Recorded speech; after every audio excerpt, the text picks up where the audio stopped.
Hola, ¿qué tal? Muy buenas tardes, estimados amigos y colegas. Bueno, el día de hoy vamos a tener el gusto de compartir este tema muy interesante con el doctor Ilson Sepúlveda, en el que vamos a platicar un poco de las aplicaciones que tiene la tomografía con BIM en el área de otorrinolaringología. Bueno, sin más, doctor, muchas gracias por aceptar la invitación. No sé si nos pudieras compartir un poquito cuál ha sido tu experiencia en esta área con este tipo de tecnología. La verdad que aproximadamente hace ya casi 10 años que, que estoy trabajando con Combin, pero aplicado, digamos, a un área que es distinta a la nuestra dentro del área de lo que uno conoce en las aplicaciones del Combin. Es más bien es el Combin aplicado a las imágenes en otorrino. Yo pertenezco acá en el hospital de mi ciudad, que es el Hospital Regional de Concepción, Guillermo Gran Benavente, que tiene una particularidad que es el hospital más grande de Chile y el hospital de más alta complejidad. Entonces, es un hospital que tiene todas las especialidades y tuve la suerte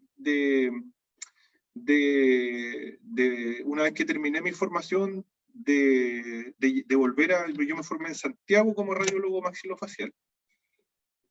Y volví a Concepción y la verdad es que tuve la oportunidad de integrarme al servicio otorrino, justamente con esa premisa. O sea, mi jefe en otorrino es un médico muy visionario, te estoy hablando de 10 años, estoy hablando del año 2011. Él ya tenía este bichito dando vueltas de poder utilizar la tecnología Combin en exámenes de otorrino. Algo había visto en un congreso en Europa, le quedó dando vueltas, supo que en el hospital había un Combin, entonces, y ahí nació esto. Y la verdad es que, bueno, ya con más de 10 años de experiencia, el Combin es una herramienta súper rutinaria en exámenes de otorrino, muy rutinaria. Excelente. Muy rutinaria, tanto para patología de cavidades perinasales, para patología de hueso temporal, se ocupa mucho en cirugía de implante coclear. Nosotros acá en nuestro servicio tenemos un equipo súper sólido, muy afiatado, que es el equipo dentro de las subunidades que tenemos en el servicio. En el servicio tenemos unidad de voz, unidad de oído, tenemos unidad de cirugía de cabeza y cuello, y la verdad es que y tenemos el equipo de implante coclear al cual pertenezco, y dentro de una de las aplicaciones está justamente eso, pues en los estudios pre y postoperatorios en pacientes candidatos a implante coclear. Así que con todas las ventajas que tiene el Combin CT por sobre el multislice. Claro, definitivamente. Fíjate que aquí, bueno, nosotros en Guadalajara ya tenemos varios años trabajando con Combim. Empezamos aproximadamente en el año 2007. Y bueno, la verdad es que las aplicaciones que le hemos dado siempre han sido pues orientadas más bien al área odontológica, ¿verdad? Lo más común, ¿no? Implantes, dientes retenidos, bueno, incluso vías aéreas, algunas otras cosas. Y sí, en ocasiones, algunos otorrinos se han acercado con nosotros y les hemos realizado algunos estudios, pero la verdad es un área donde no nos hemos metido demasiado y en parte porque la verdad es que no sabíamos hasta qué punto realmente podría ser el estudio ideal para ellos. O sea, no sabíamos si en un momento dado, por ejemplo, una TAC, ¿verdad? Podría darles información más detallada de alguna manera y que realmente fuera el estudio ideal. Por eso me parece bien interesante lo que comentas y sí me gustaría platicar contigo de esa experiencia que has tenido y de acuerdo a tu experiencia, si realmente ves que la tomografía con BIM como tal cumple con todo lo que necesitan los otorrinos o de repente si pudiera haber algunas limitaciones, algunos alcances distintos. No sé si me podrías platicar un poquito cómo ha sido tu experiencia. Mira, la verdad es que yo diría que en general para la patología más prevalente, la patología inflamatoria, tanto de cavidades perinasales como de hueso temporal, el Combin CT cumple al 100% con los requisitos de lo que espera el otorrino obtener de un examen de imágenes, digamos, tridimensionales. Y con ventajas comparativas que están descritas en la literatura hace mucho tiempo respecto al multislice. El tamaño del voxel, la resolución, los parámetros de adquisición de imágenes respecto al kilovoltaje y al miliamperaje sumamente bajos respecto a la tomografía multicorte. En general, como te digo, para la patología inflamatoria, perfecto. Donde no tiene ningún rendimiento es cuando se sospecha de patología tumoral, porque eso requiere sí o sí estudios con uso de contraste y mayor resolución en tejidos blandos. Pero para la patología inflamatoria, insisto, tanto de las cavidades perinasales como del hueso temporal, cumple 100% con los requisitos. Es decir, al ser una adquisición volumétrica, por ejemplo, no tenemos una de las, por decirlo así, uno de los pequeños puntos en contra que tiene el multislice, que es son estas pequeñas defectos que pudieran aparecer dentro de la imagen derivados de la reconstrucción por volumen parcial, ¿ya?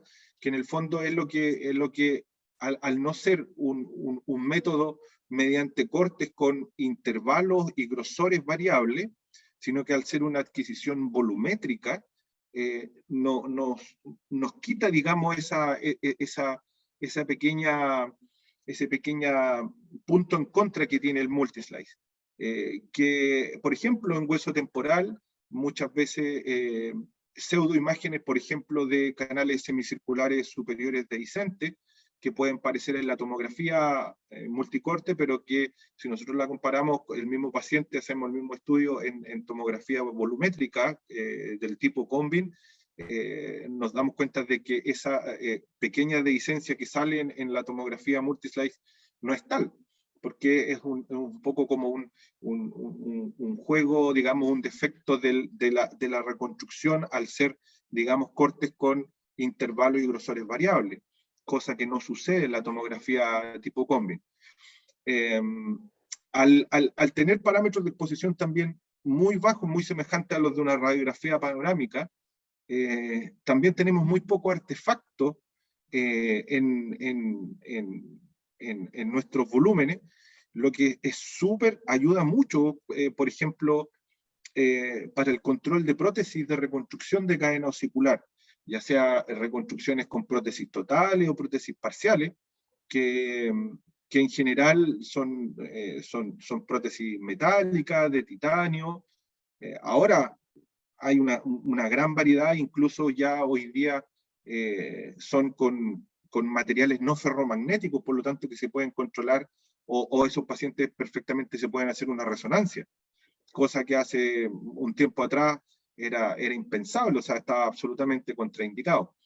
Entonces, al tener menos artefactos, se pueden controlar mucho mejor estas prótesis.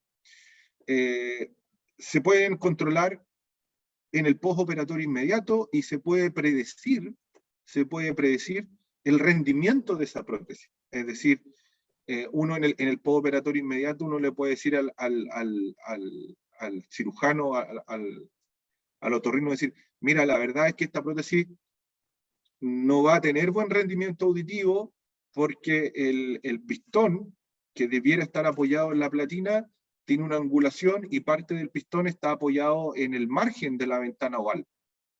Entonces genera impedancia, por lo tanto el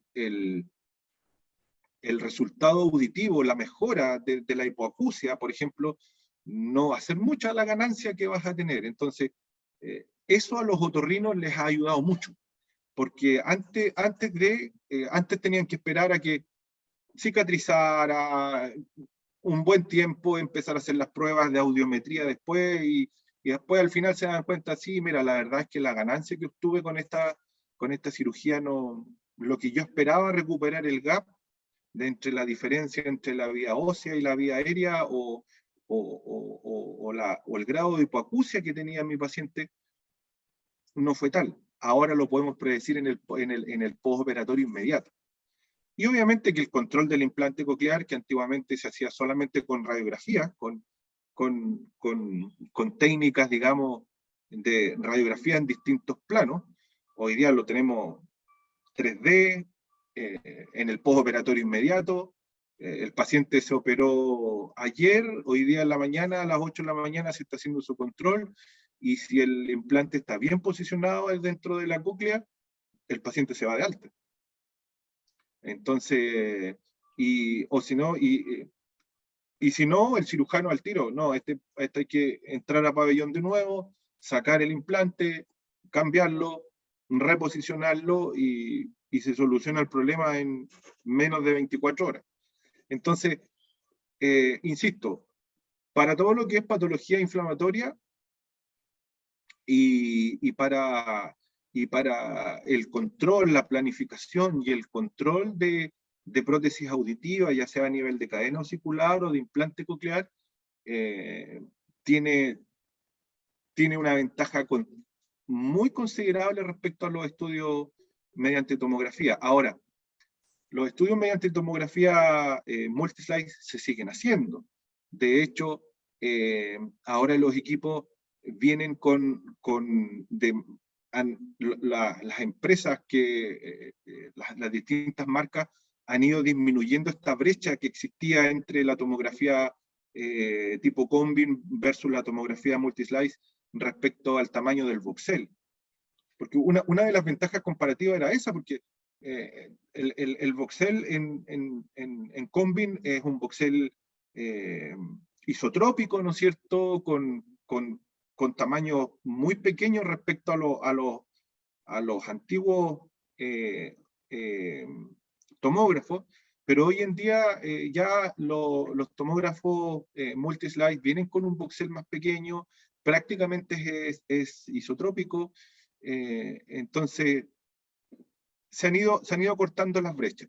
Y también ya hay muchos protocolos con ultra baja dosis, sobre todo para pacientes pediátricos que se ocupan, que han ido disminuyendo un poco la brecha, pero mi experiencia personal es que el Combin CT tiene ventajas comparativas respecto al multislice. Excelente. Y fíjate que yo también algo que he visto, al menos en la experiencia que he tenido con tomografía multislice, que no ha sido tanta, la verdad es que hemos trabajado mucho más con tomografía con BIM, pero yo he visto que la mayoría de los software, sobre todo de los visores de este tipo de tomógrafos, suelen ser más limitados, ¿verdad? Suelen tener menos herramientas que los con BIM. La verdad es que los software de cualquiera, ¿no?, de tomografía con BIM suele tener mucha flexibilidad, o sea, te da opciones para hacer cortes en cualquier plano, además de obviamente la reconstrucción multiplanar, tienes distintas reconstrucciones 3D y muchísimas herramientas más. Entonces sí creo que también eso ayuda mucho ya sea al otorrino o al odontólogo o a la persona que esté planeando hacer una reconstrucción, una prótesis, pues me parece que tiene más recursos que con los visores de otro tipo de tomógrafos, ¿no?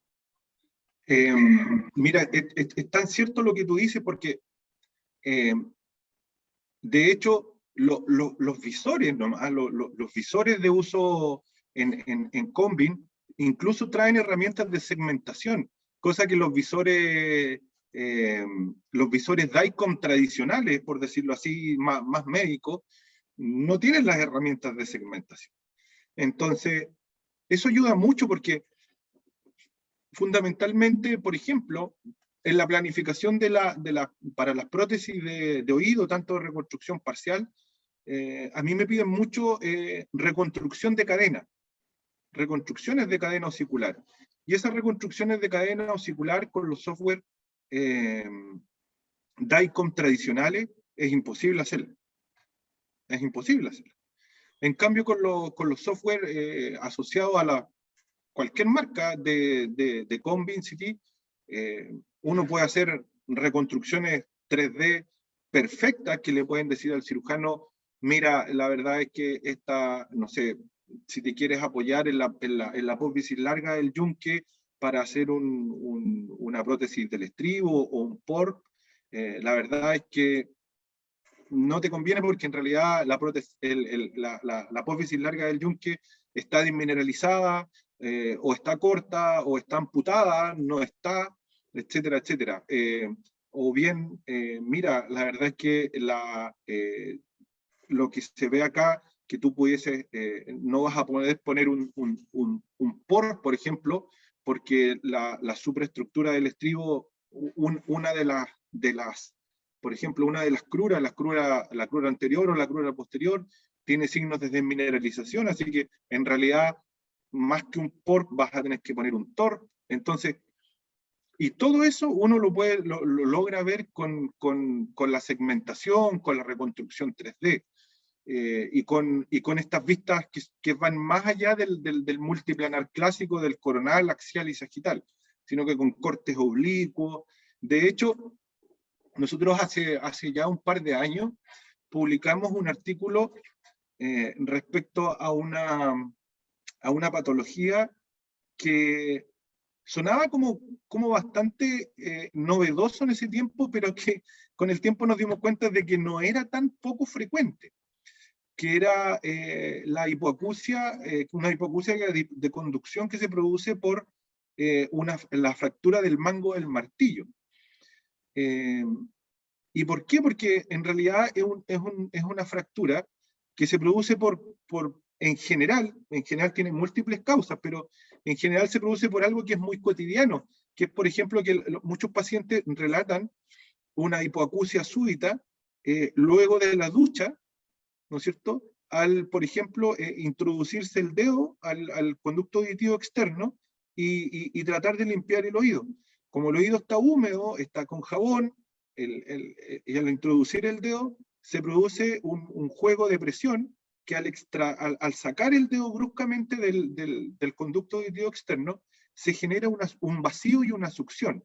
Y eso fractura el mango del martillo que está adosado a la membrana timpánica, y que es súper importante en la conducción de la onda sonora.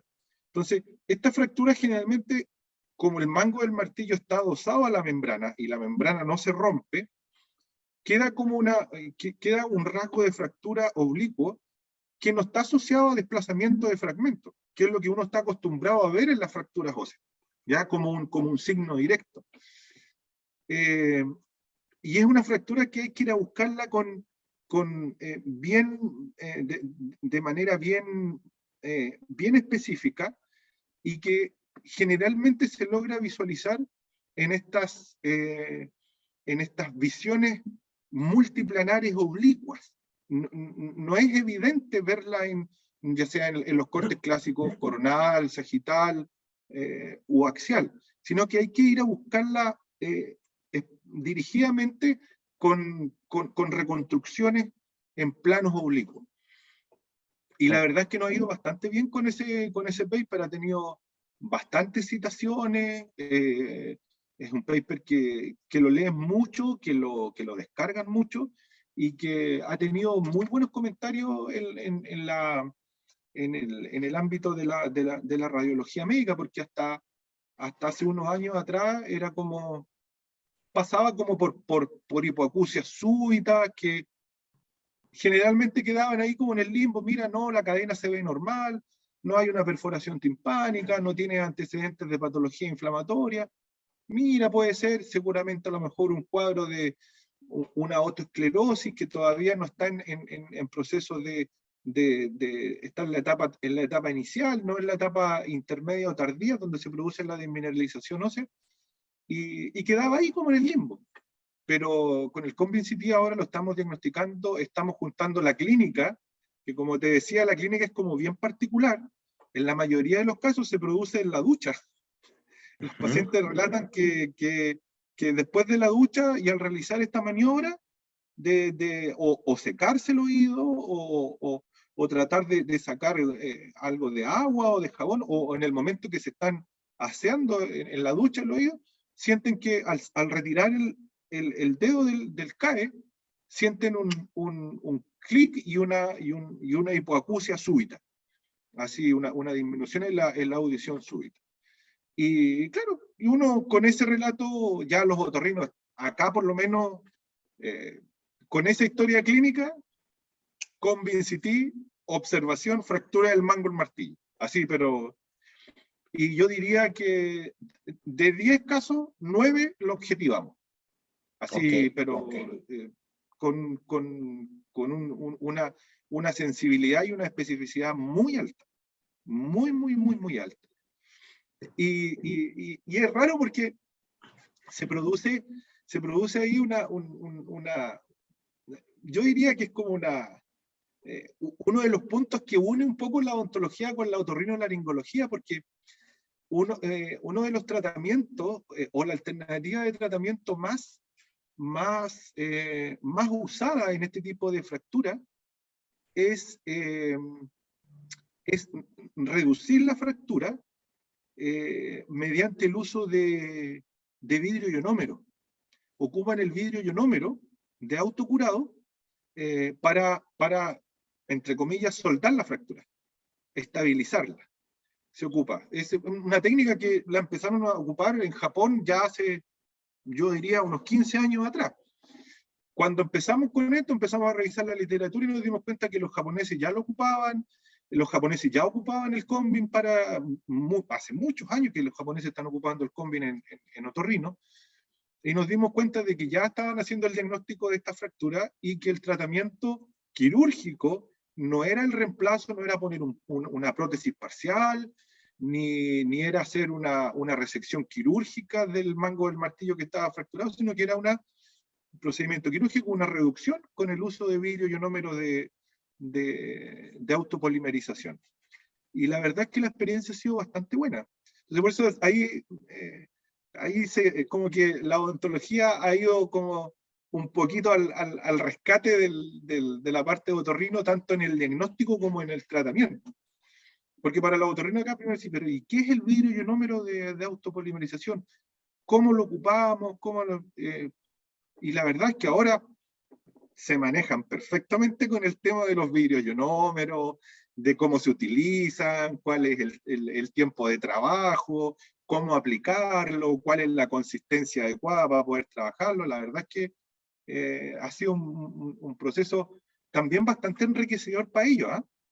Muy enriquecedor, porque les ha dado unas pequeñas herramientas adicionales, tanto en el diagnóstico como en el tratamiento, que antes no las manejaban y no las tenían. Sí, claro.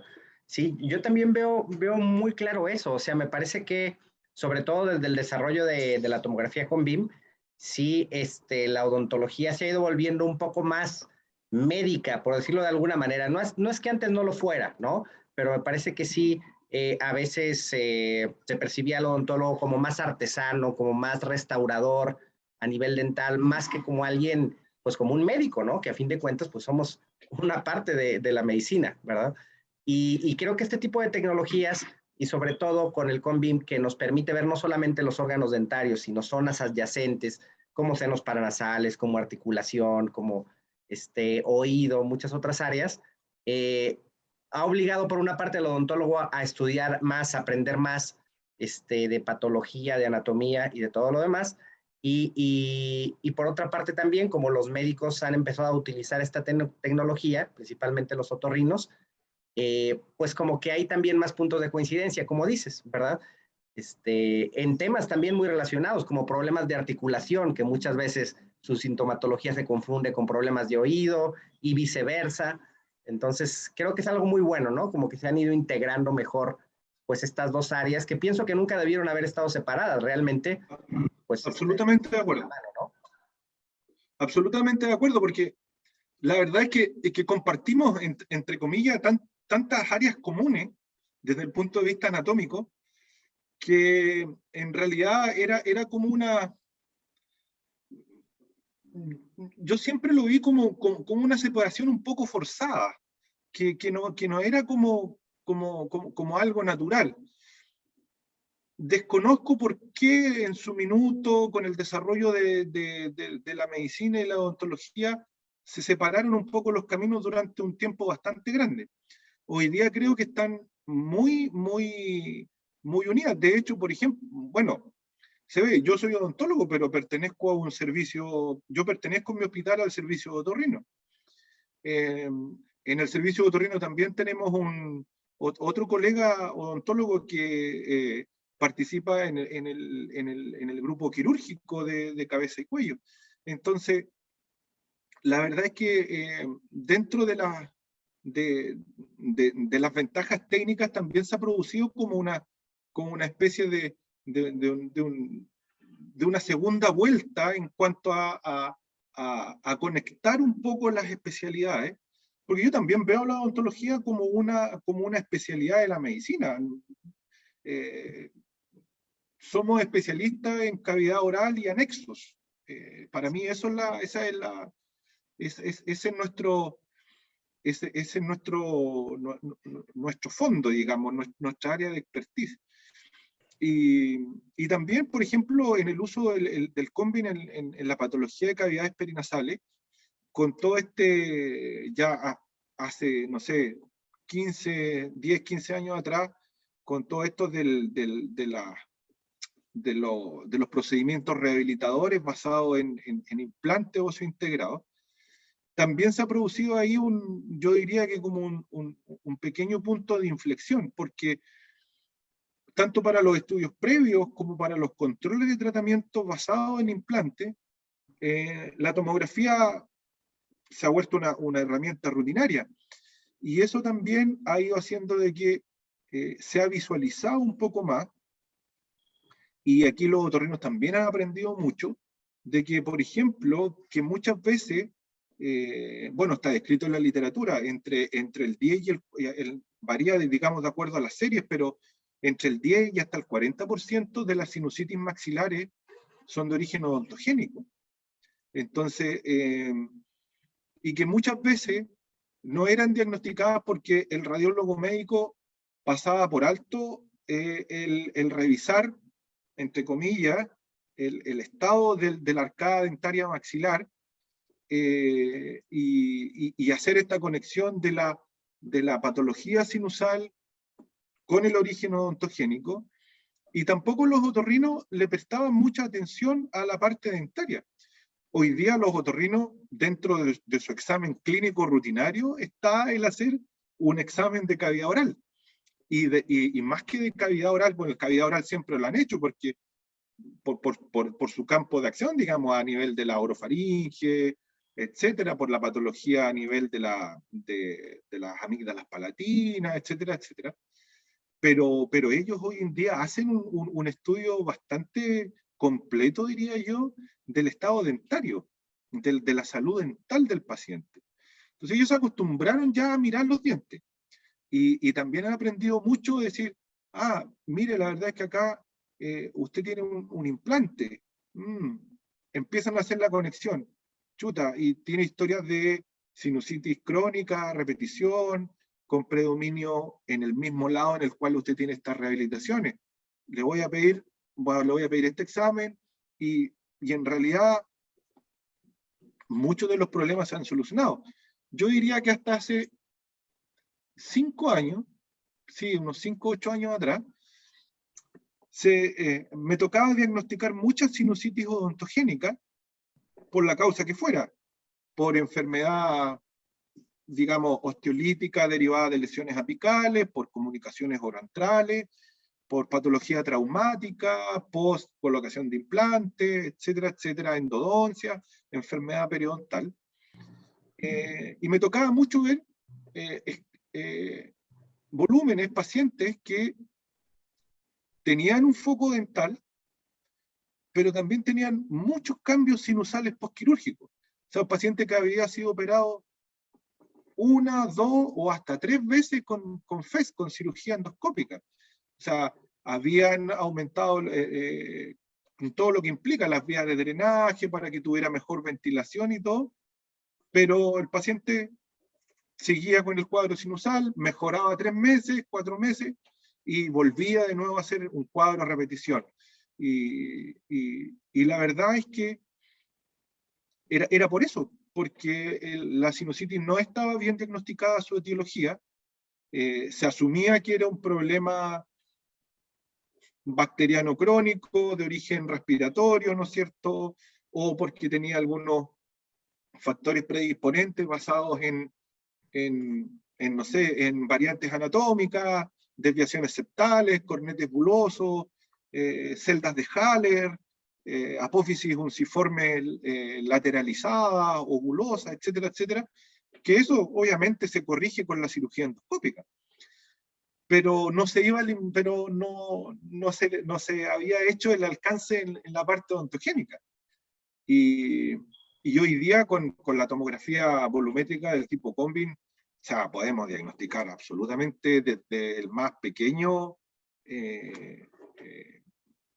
digamos, la más pequeña causa odontogénica, que puede ser una pequeña perforación o enfermedad periodontal avanzada, sin signos de erosión, porque antes estaba como en imagenología, estaba como esa ley que si uno, decían, si usted no ve la cortical sinusal erosionada, independiente que tenga un foco, eso, la sinusitis que usted tiene ahí no es de origen odontogénico porque no está afectada la cortical sinusal.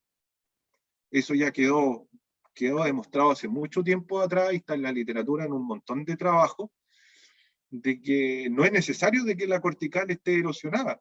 Basta con tener un foco, porque está absolutamente demostrado que por las características anatómicas del hueso trabecular del maxilar, que es muy distinto al de la mandíbula, está la diseminación linfovascular. Entonces, del proceso infeccioso. Entonces, enfermedad periodontal avanzada es una también de las causas bastante frecuentes de patología sinusal en otorrino, digamos. Y obviamente eso ha ido de la mano que los tratamientos son combinados, son tratamientos médicos odontológicos. Es decir, el tratamiento del foco odontológico por el especialista, ya sea por el endodoncista, por el periodoncista, por el cirujano, para eliminar, para sacar el implante, para volver a colocarlo, para hacer la extracción de la pieza dentaria, no sé, etcétera, y la cirugía endoscópica. De hecho, nosotros presentamos un trabajo, creo que hace prepandemia, año 2019 o 2018, de nuestra experiencia en el diagnóstico y manejo de la rinosinusitis maxilar de origen odontogénico. Y la verdad es que nuestro análisis fue bastante concordante con lo que decía la literatura. Es decir, nosotros creo que obtuvimos sobre un 30% de etiología odontogénica en todos nuestros casos de sinusitis maxilar. Así que con eso, digamos, corroboramos que estábamos por el buen camino y que estábamos de acuerdo a lo que la literatura manifiesta, digamos. Claro. Que finalmente eso es lo que uno busca. Eso es lo que uno busca. O sea, es que en el fondo el quehacer de uno esté basado y además concuerde con la evidencia, porque también uno puede decir, no, mira, yo lo que hago está basado en la evidencia, pero la verdad es que mis resultados no son muy acordes a lo que está publicado en la literatura. Entonces ahí hay que replantearse un poco y decir,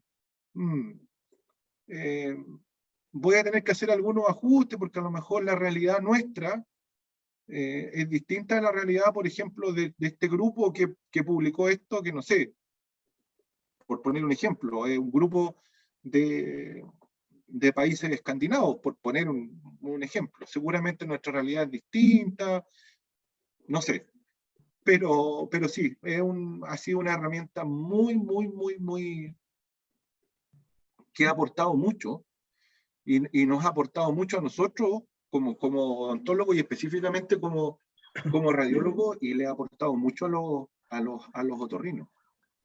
Sí, claro, yo creo que definitivamente ha cambiado muchas cosas y sobre todo la manera de ver y entender muchos aspectos, y eso creo que es súper importante. Por ejemplo, esto que comentas, ¿no? De que, bueno, aproximadamente el 30%, ¿no? De casos de sinusitis eran odontogénicas.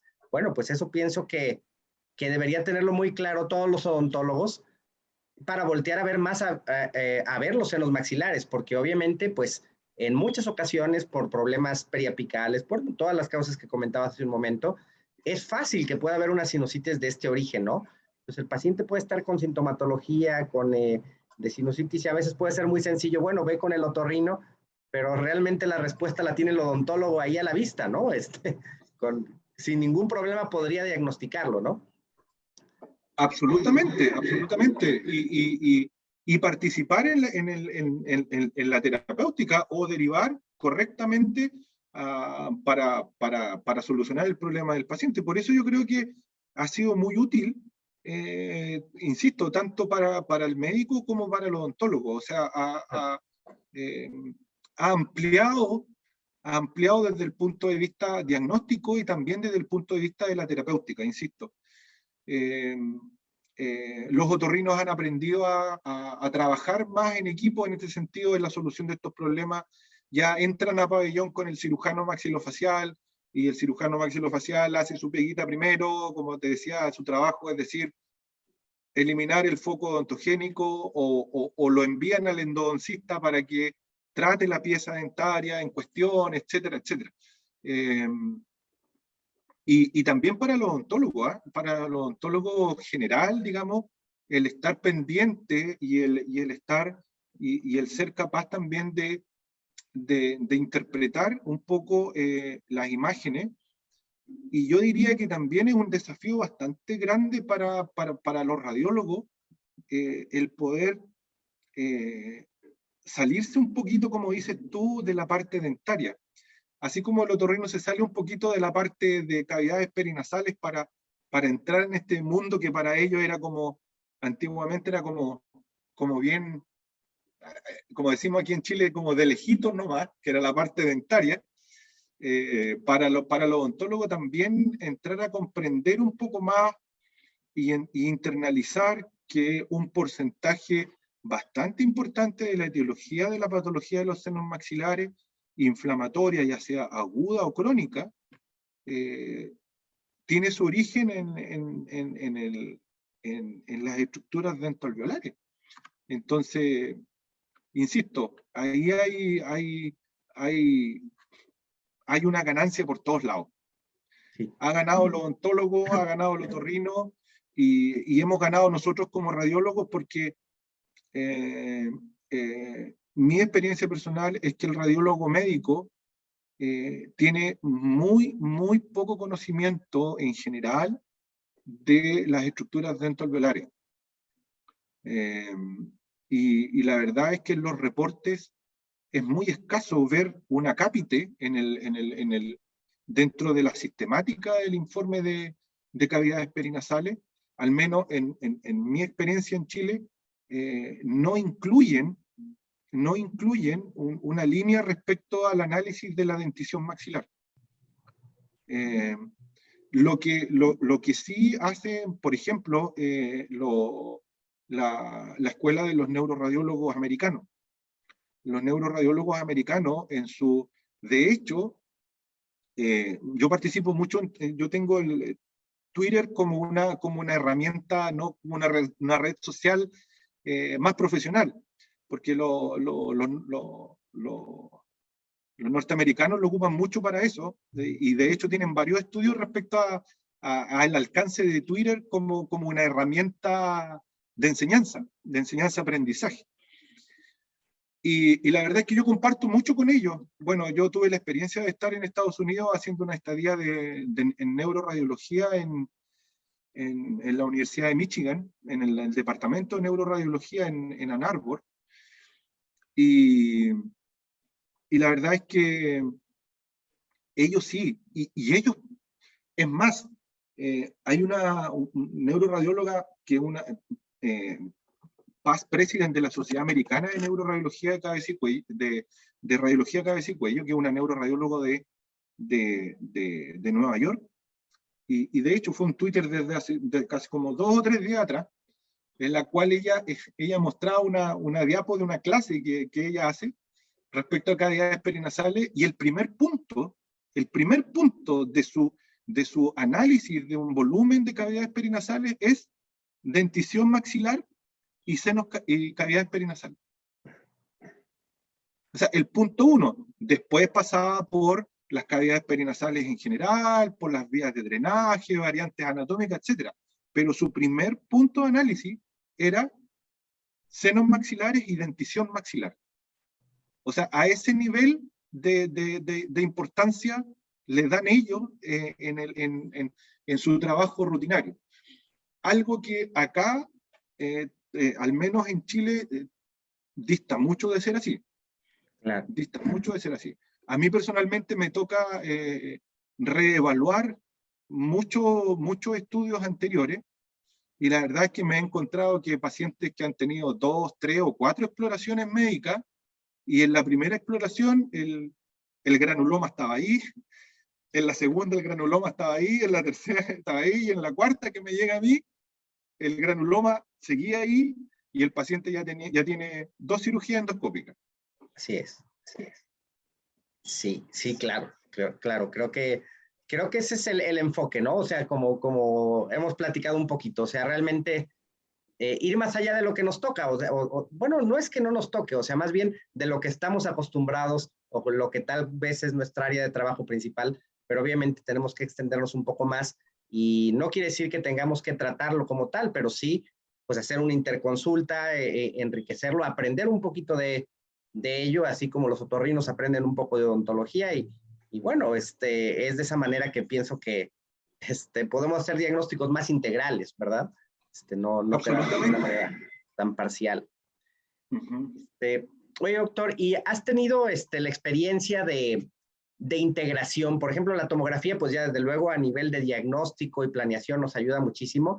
Y ya hay nuevas tecnologías como los escáneres faciales, como las impresoras 3D, sobre todo en esto que comentabas en cuanto a las prótesis auriculares, todo lo que desarrollan. Ahí en el hospital o en tu experiencia, ¿manejan ya un poco integraciones de estas tecnologías o cómo lo están manejando actualmente?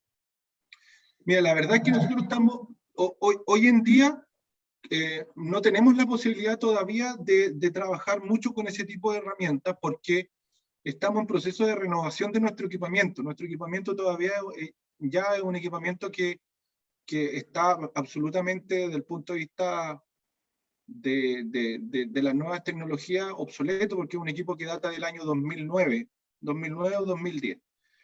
De hecho, es un equipo, un tomógrafo que tiene como receptor una pantalla intensificadora de imagen, no es flat panel. Entonces, ahí estamos bastante cortos en el... Bueno, es un proyecto que nosotros tenemos personalmente. Yo presenté un proyecto de renovación, de adquisición de un nuevo equipo, yo creo que el año 2016, pero te vuelvo a insistir, como es un hospital tan grande y tan complejo, en el cual se hacen trasplantes cardíacos, trasplantes hepáticos, entonces de repente como que los recursos que son sumamente limitados, obviamente van a mejorar aquellas áreas que tienen más impacto. Okay. Esperamos dentro de este año poder renovar nuestro equipamiento y poder integrarnos más a eso. Ahora, con el equipo que tenemos hemos avanzado un montón, De hecho, como te explicaba hace unos minutos atrás, específicamente nuestros pacientes que se operan de implante coclear, el pase de la alta médica para que se vayan a su casa y dejen el hospital es el resultado de la tomografía para ver, en el fondo, el visto bueno lo da, en este caso lo doy yo como radiólogo, decir, sí, el implante está bien posicionado, los electrodos, no sé, de los 20 electrodos, 18 están dentro de la cóclea, así que quedó perfecto, y el otorrino le da el alta y está esperando eso en el fondo, y los pacientes, porque en realidad las técnicas quirúrgicas son extraordinariamente mínimamente invasivas, los cirujanos son expertos, y aquí quiero hacer una mención especial a mi gran amigo Ricardo Alarcón, que es uno de los cirujanos que opera implante coclear. Es increíble, o sea, son cirugías que se operan un día en la tarde y el otro día en la mañana el paciente está se va a tomar su escáner como que si nada, sin dolor. Uno lo ve y dice, pero tremenda cirugía, aquí fresaron la mastoide, pusieron unos electrodos dentro de la cóclea, etcétera, etcétera. Uno dice, yo al principio me impresionaba gratamente, ahora ya estoy acostumbrado, o sea, veo a los pacientes que entran caminando, sin vértigo, sin mareo, sin nada, se posicionan en el equipo, uno le da las indicaciones y los exámenes salen perfectos. Y la verdad que incluso con la tecnología que tenemos, que incluso no es flat panel, obtenemos imágenes muy satisfactorias como para poder controlar los implantes cocleares. Incluso nos alcanza para las prótesis, para las reconstrucciones de cadena, las migraciones, las luxaciones de las prótesis, es decir, cuando, no sé, cuando una prótesis, un TORP está con su vástago dentro del vestíbulo, o la prótesis se dislocó, está en cualquier parte de la caja timpánica y no donde debe estar, etcétera, etcétera. Pero nos falta, yo creo, a lo que tú apuntabas, empezar ya a integrar más estas herramientas que están a la mano hoy día con los diferentes software asociados a equipos de mejor tecnología. Yo creo que nos falta, y ahí yo creo que vamos a dar un salto cualitativo y cuantitativo para desarrollar aún más este polo que ya tenemos andando ya hace un par de años. Ok, sí, sí pienso que va a ser interesante. Obviamente la tecnología siempre va ayudando, ¿no? Y si ya tienes con la tomografía con BIM el volumen, pienso que es algo interesante. Aquí en Guadalajara hay una especialidad de prótesis maxilofacial y están comenzando a trabajar un poco con eso, con esas integraciones, impresión 3D. Y la verdad es que es interesante cómo pueden, incluso a veces, para hacer, por ejemplo, una prótesis de oído, a veces toman un escaneo, o sea, digamos, toman como molde el oído sano, normal, y después lo espejean por medio de un software y ya tienen, digamos, como la réplica para poder desarrollar el otro lado. Y eso por poner algún ejemplo, ¿no? Entonces creo bueno, obviamente la tecnología va para allá también. Sin duda, lo primero es el diagnóstico, ¿no? Pero definitivamente seguro va a haber cambios en ese sentido, ¿verdad? En no mucho tiempo, ¿no? Más bien. Sí, y esperamos poder compartir a través de algún artículo, porque también como muy bien dices tú, nosotros tenemos una unidad, yo también participo como radiólogo en el equipo de oncología de cabeza y cuello, y ahí también tenemos un nicho de desarrollo que yo creo que teniendo la tecnología adecuada, vamos a poder abordarlo, que es justamente es la rehabilitación protésica de los pacientes que han sido tratados en cáncer de cabeza y cuello, fundamentalmente pacientes tratados quirúrgicamente, digamos. Pacientes que han quedado, digamos, porque en el fondo el objetivo, y esto es igual aquí y en los países más desarrollados, o sea, el primer objetivo es erradicar la enfermedad. Claro. Y nosotros sabemos que los criterios de cirugía oncológica están establecidos hace mucho tiempo y la verdad es que el primer objetivo, insisto, es erradicar la enfermedad. Pero una vez que se erradica la enfermedad y los pacientes están libres de enfermedad después de 5 años, viene la otra parte. ¿Qué pasa con ese paciente? ¿Qué pasa con ese paciente que fue operado de un cáncer de reborde alveolar y se le hizo una hemimaxilectomía y que está con una comunicación gigantesca, que, no sé, usa un obturador, a lo mejor que alguien por ahí le hizo, pero que está ahí, que a lo mejor cumple su función, pero en general son pacientes que quedan así. Y yo creo que ahí vamos a tener un polo. Nosotros tenemos en el servicio ontológico, hay un colega rehabilitador que que está interesado en eso y y ha estudiado el tema y se ha preparado, pero también estamos ahí un poco a la espera de desarrollar un poquito más el tema para la rehabilitación, pues, con somatoprótesis de estos pacientes. Claro. Porque, insisto, tenemos muchos pacientes que se logró el objetivo número 1, que era erradicar la enfermedad, y que están libres de enfermedad después de 5 años. Claro. Eso está perfecto.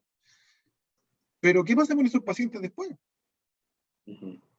Pacientes con exanteraciones orbitarias, insisto, con hemimaxilectomía, que están ahí, que seguramente su calidad de vida está asociada a mucha morbilidad post tratamiento de la enfermedad, están libres de enfermedad, pero la calidad de vida.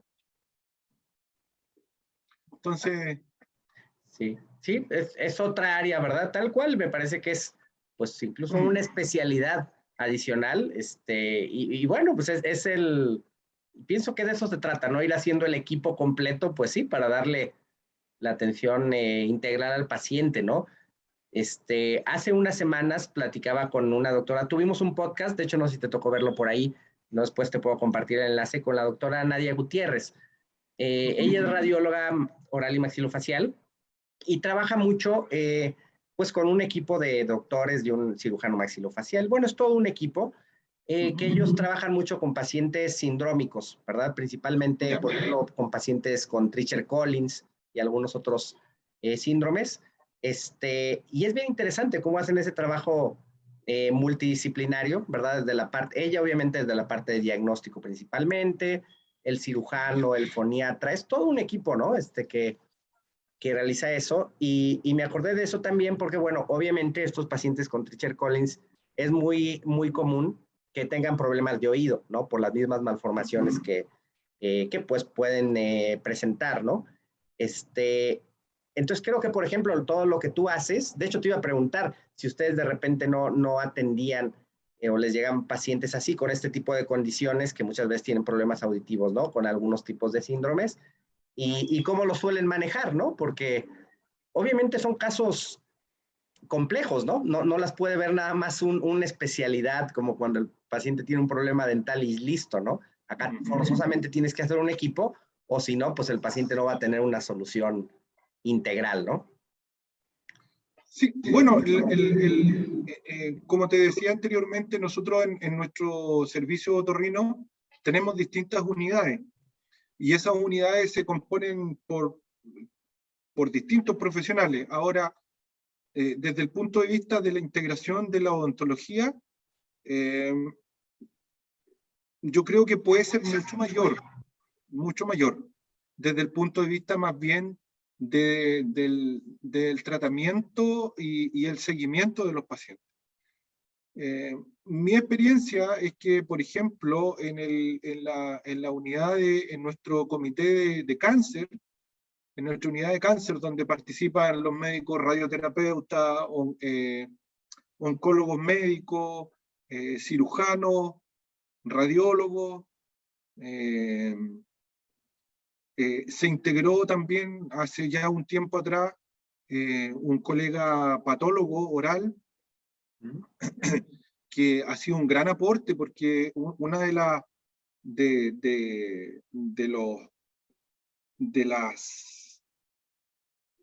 áreas que estaban en el descubierto era el tratamiento de las comorbilidades asociadas a los tratamientos de radio y quimioterapia en los pacientes con cáncer de cabeza y cuello, es decir, el tratamiento de las mucositis que se producían, por ejemplo, en los pacientes que estaban siendo irradiados, por ejemplo, por cáncer de rino u orofarinx, etc.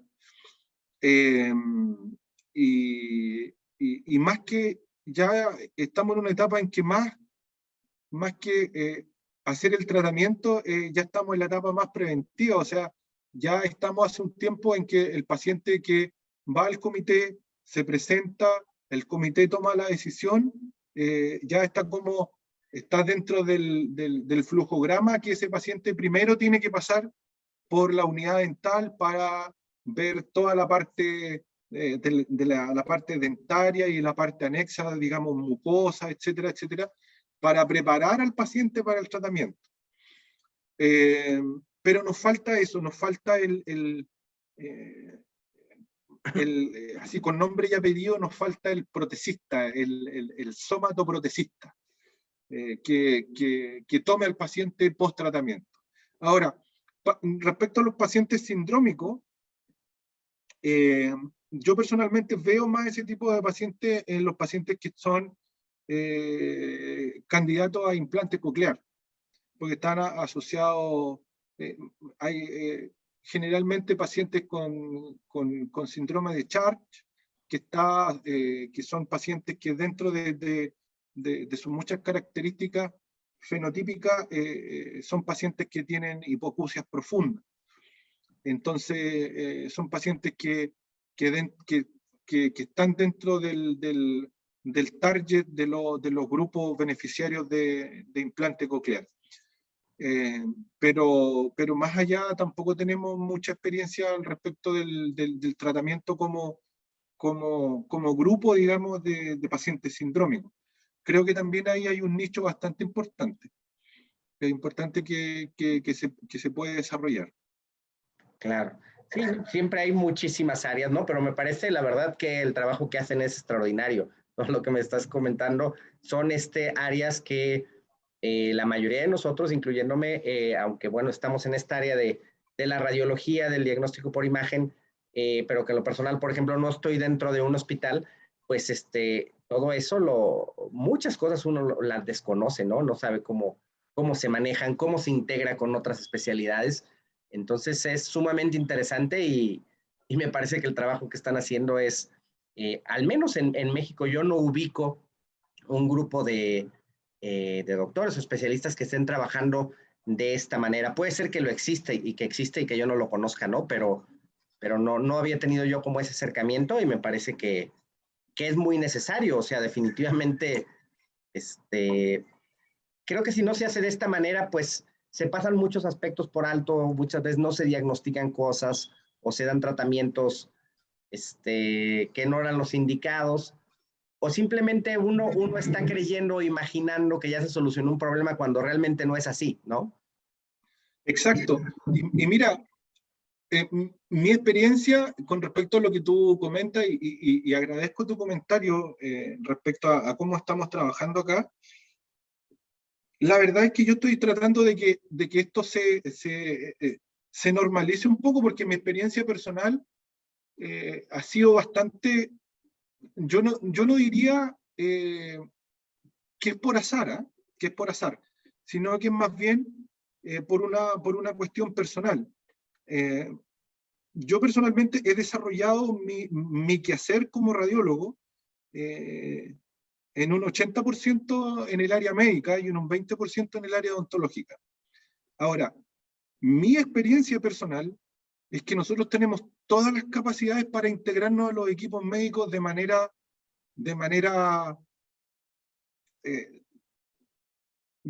muy, por decirlo así, muy propia, digamos. Tenemos nuestros argumentos para plantear.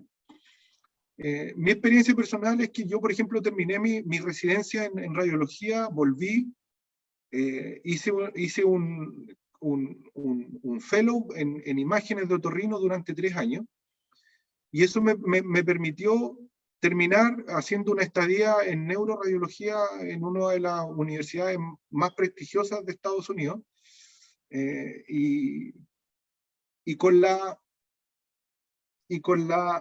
sensación de que tenemos los argumentos para estar insertos en este tipo de grupos. Porque, por ejemplo, una vez que a mí me aceptaron en la estadía ya en neuro, una de las actividades que se me asignaron, porque allá son súper estructurados, a mí me dijeron, ya usted va a venir por tal tiempo, y las actividades que usted va a realizar de lunes a viernes son estas.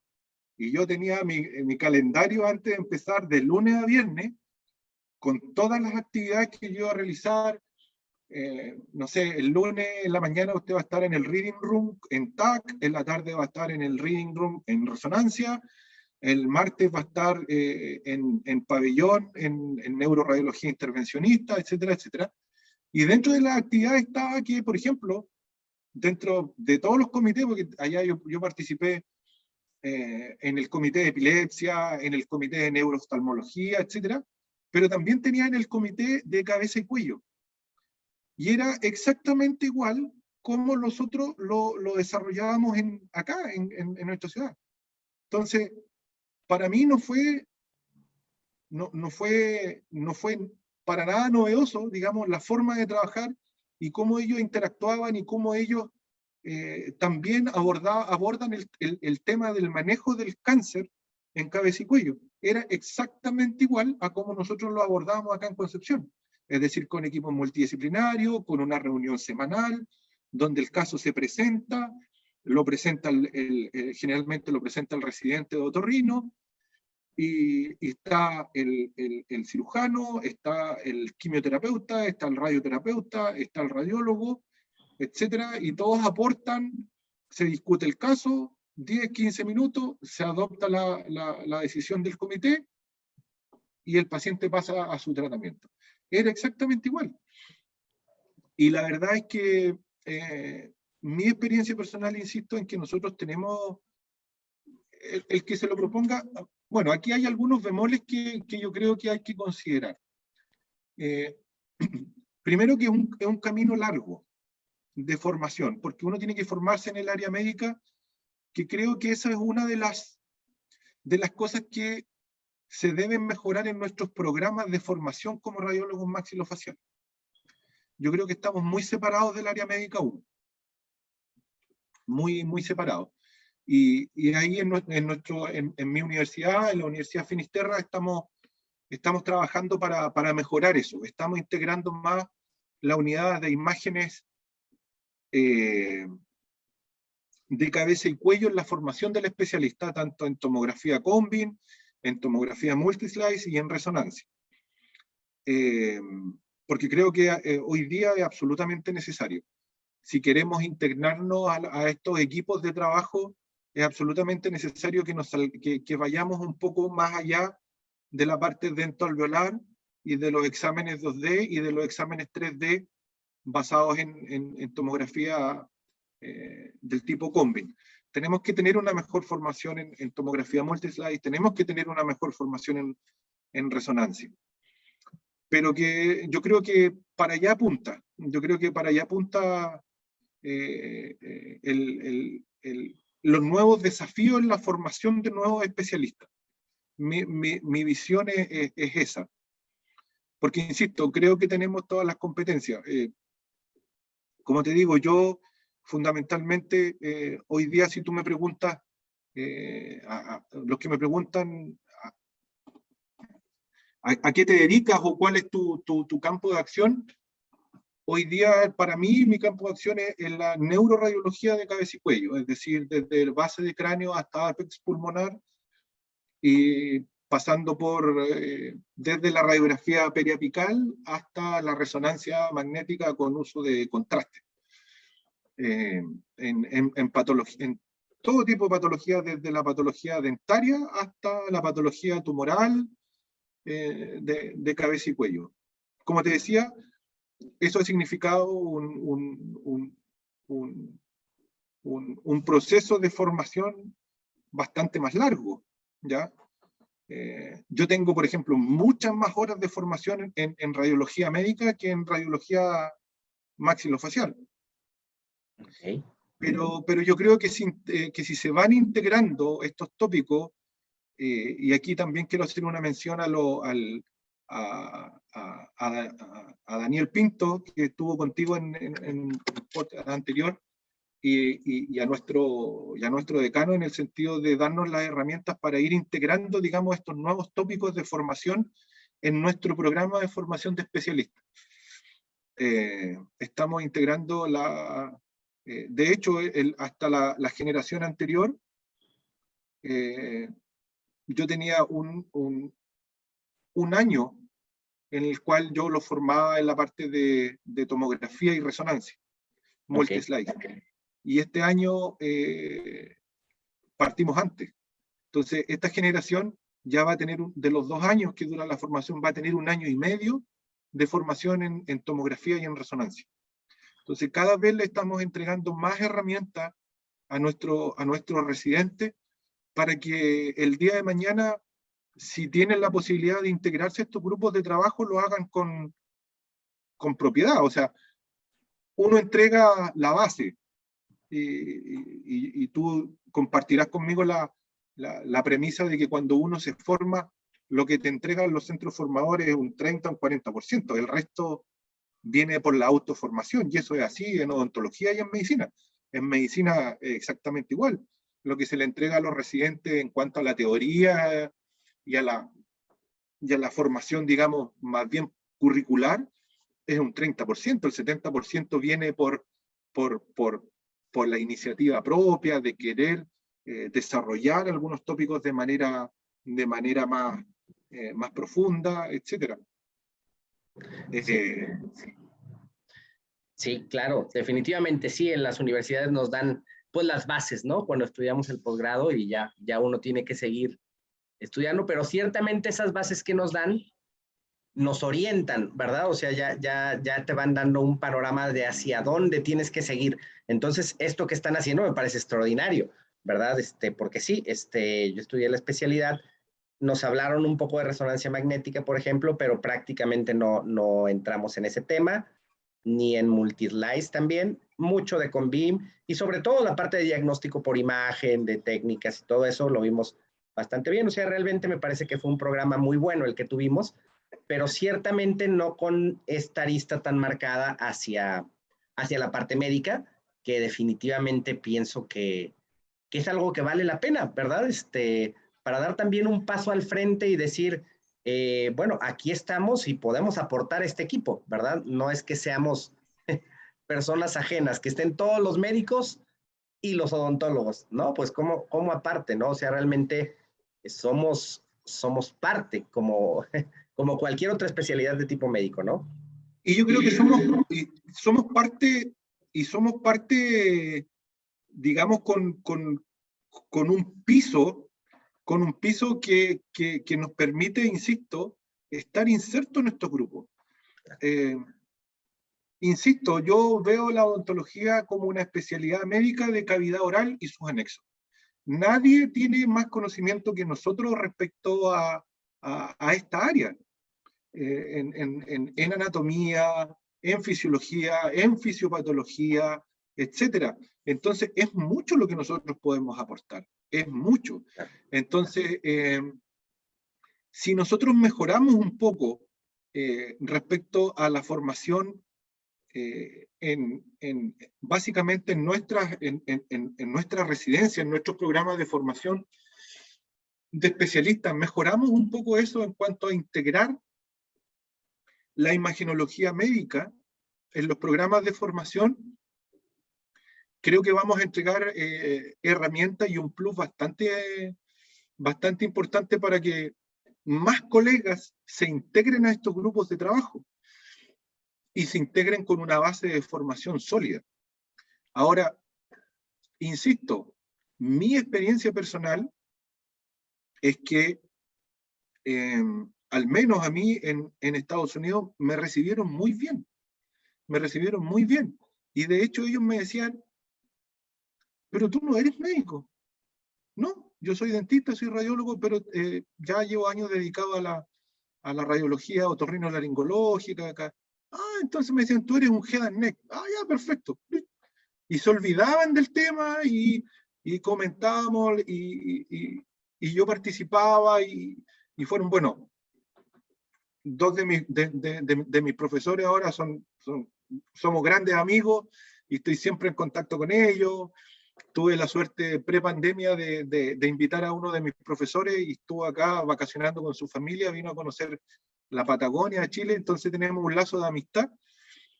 Y a ellos también les sorprendió gratamente el nivel, porque ellos no estaban acostumbrados.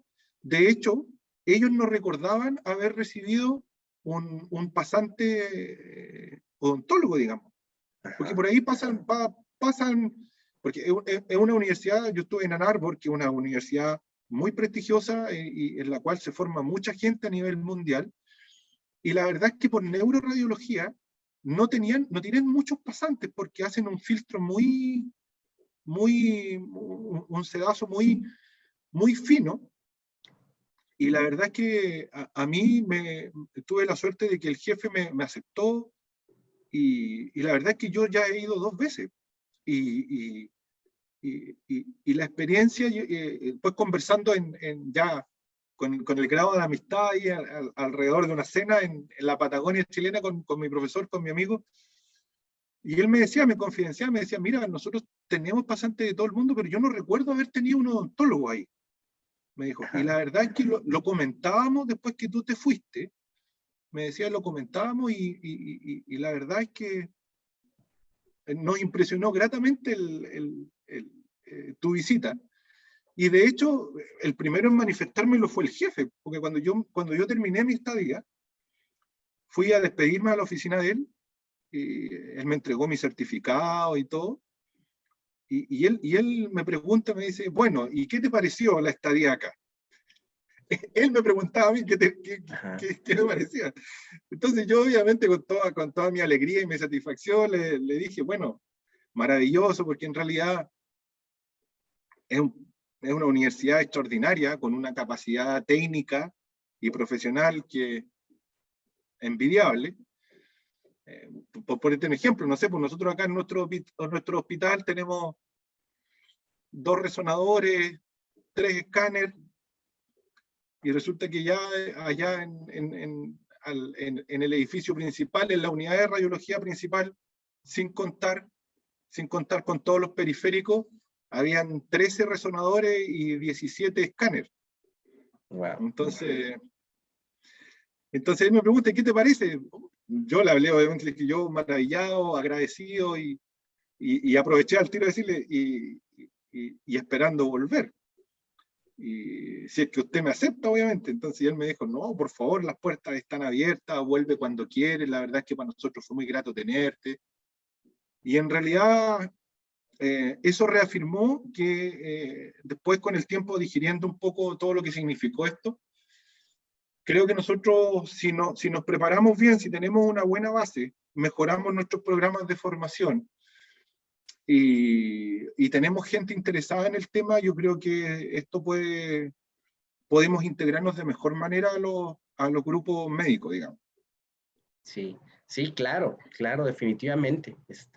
Creo que hay mucho que aportar, pero sí también mucho que aprender. Obviamente, hay que prepararnos, hay que Sí, tener, sí. como comentas, ¿verdad? O sea, tú tuviste todo un proceso de formación intensivo, que me da de veras mucho gusto que están haciéndolo ya desde los estudiantes de posgrado, ¿no? Que se esté modificando ahí en la universidad, pues bueno, para que vayan teniendo esas bases.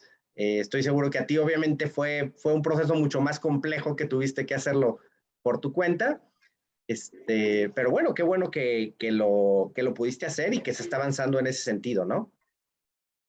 Sí, yo creo que el desarrollo de nuestra especialidad va para allá. Yo creo que tenemos que sí o sí integrar mucho más el área más médica en nuestra área de competencia anatómica, y de hecho, y a través de las distintas herramientas, nosotros también en la universidad tenemos un diplomado en tomografía tipo Combin, que es para especialistas, y en la cual integramos dentro de las distintas unidades, integramos la unidad de la tomografía Combin aplicada en otorrino. Entonces ya integramos, por ejemplo, en esta unidad, yo me centré básicamente en el aporte de la tomografía tipo Combin en hueso temporal, porque nosotros hacemos muchos diagnósticos de articulación temporomandibular mediante Combin, como especialidad, digamos, a nivel mundial. Y la verdad es que tenemos bastantes competencias y estamos muy empoderados. Pues resulta que parte de nuestra articulación temporomandibular es el hueso temporal. Claro. Entonces, no podemos obviarlo. No podemos obviarlo porque es parte de la articulación. Y como tú muy bien decías hace un rato, muchos de los síndromes y de la sintomatología del paciente otológica está en relación con la articulación y viceversa. Mucha sintomatología de la articulación tiene su origen en el hueso temporal. Entonces yo creo que es indispensable que nosotros como especialistas manejemos ciertos conceptos imagenológicos y de patología prevalente de hueso temporal para poder ser más, como tú muy bien decías, para poder ser un aporte más en nuestros informes, en nuestros reportes. Cosa que se puede hacer una interconsulta en el momento adecuado, ya sea nosotros sugerirla o que el clínico tenga la herramienta de decir, oh, me llegó este paciente, mira, la verdad es que sí tiene una disfunción, tiene cambio, por decirlo así, degenerativo en la articulación, pero fíjate que el radiólogo también me describe que tiene un cuadro otológico que puede estar gatillando o ser la causa de la sintomatología que tiene el paciente. Lo voy a referir. Claro. Entonces, nosotros, como te digo, lo estamos aplicando. El año que recién pasó tuvimos nuestra primera versión y de hecho lo hemos conversado con Daniel. Vamos a tener que ampliar un poco más el espectro de horas de formación en cuanto a hueso temporal y cavidades perinasales en el uso de la tomografía tipo combi, porque en realidad es lo que hablábamos hace un rato. Se abre una ventanita que te permite pasar a la pieza o al cuarto que está al lado, que seguramente no sabíamos que existía, pero nos permite entrar, ¿no es cierto?, abrir la puerta, tener la llave, abrir la puerta y encender la luz y ver y decir, acá hay un campo en el cual podemos anexarlo a nuestra práctica diaria y podemos ser un aporte, que en el fondo eso es lo que buscamos. Sí, claro, definitivamente. No, créeme que, digo, como te comentaba al principio, es un área donde la verdad no había profundizado mucho, no he profundizado mucho, pero créeme que me quedo con la inquietud de poder investigar más y empezar a revisar más esta zona, porque sí creo que es importante, o sea, no quedarnos nada más en el área que tradicionalmente nos enfocamos, que desde luego que hay que seguir cuidándola, pero hay algo más, como dices, ¿no? Hay una puerta, hay otra zona y bueno, hay que seguir aprendiendo, hay que seguir acercándose a personas que tengan conocimientos en esa área y también en ese sentido, de verdad que te agradezco muchísimo, pues bueno, que hubieras aceptado esta plática, esta conversación, porque de verdad que para mí ha sido muy interesante y yo creo que para las personas que la van a escuchar también les pueda ampliar el panorama, ya sea que sean radiólogos, que sean odontólogos generales. Bueno, creo que es importante que sepamos que esto existe, que se están haciendo cosas muy interesantes y que esta tecnología con BIM afortunadamente ya la tenemos a nuestro alcance. O sea, realmente está ahí y hay en muchos lados. No es como antes que había solo en las ciudades grandes, ¿no? Entonces, bueno, pues creo que esa es la invitación a seguir aprendiendo, empezar a utilizar esta tecnología también y obviamente pues seguir incursionando en otras áreas relacionadas, obviamente, ¿no? Con lo que nosotros, con nuestra área de trabajo, digamos. Exacto. Y siempre teniendo en cuenta de que para poder abordar estos nuevos tópicos o estas nuevas áreas, como lo que ha ido sucediendo en general en la medicina y en la odontología en general, tener una formación sólida. Hay que tener una formación sólida, hay que buscar centros formadores. Hoy día con esto, con la pandemia, creo que uno de los, tratando de ver el vaso medio lleno, una de las cosas buenas que surgió desde la pandemia es esto, el poder tener acceso a información, a centros formadores, a profesores a través de estas plataformas que hace mucho más fácil el poder formarse desde el punto de vista teórico.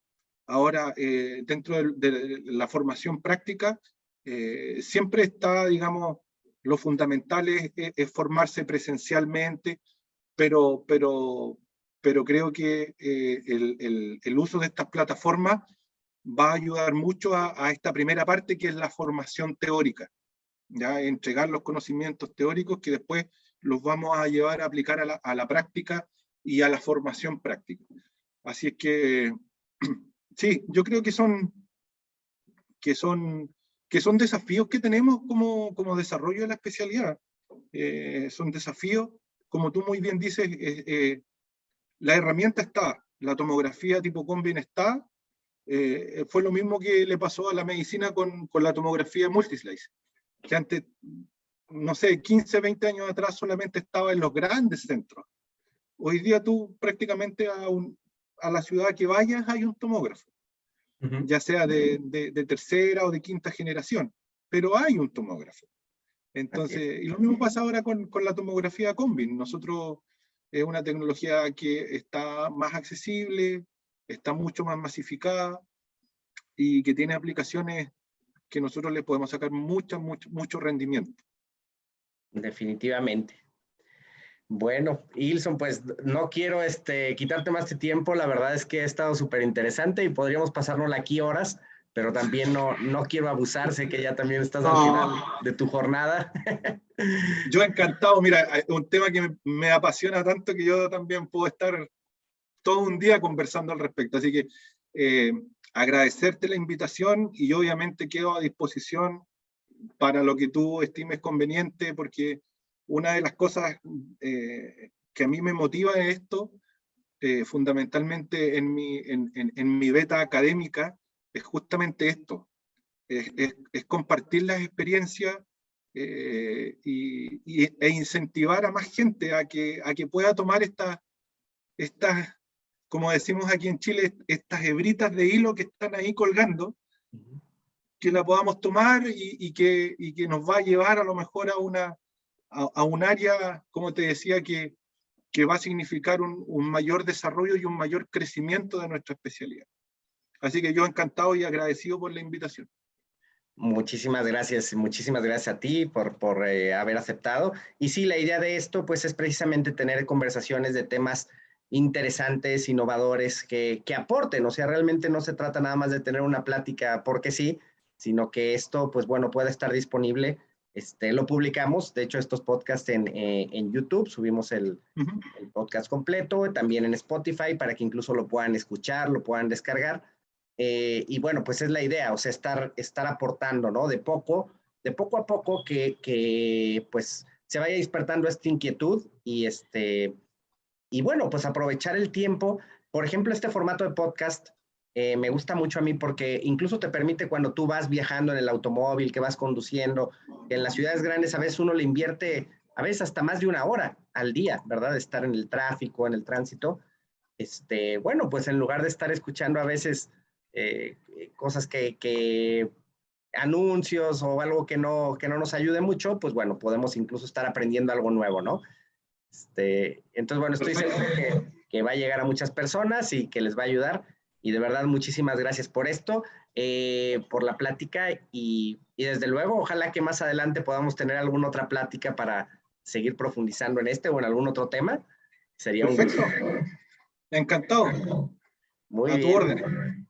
Bueno, pues muchísimas gracias, doctor. Y pues bueno, seguimos en contacto. Que todo siga muy bien por allá. Un abrazo, que estén muy bien. Sí. Chao, chao. Hasta luego.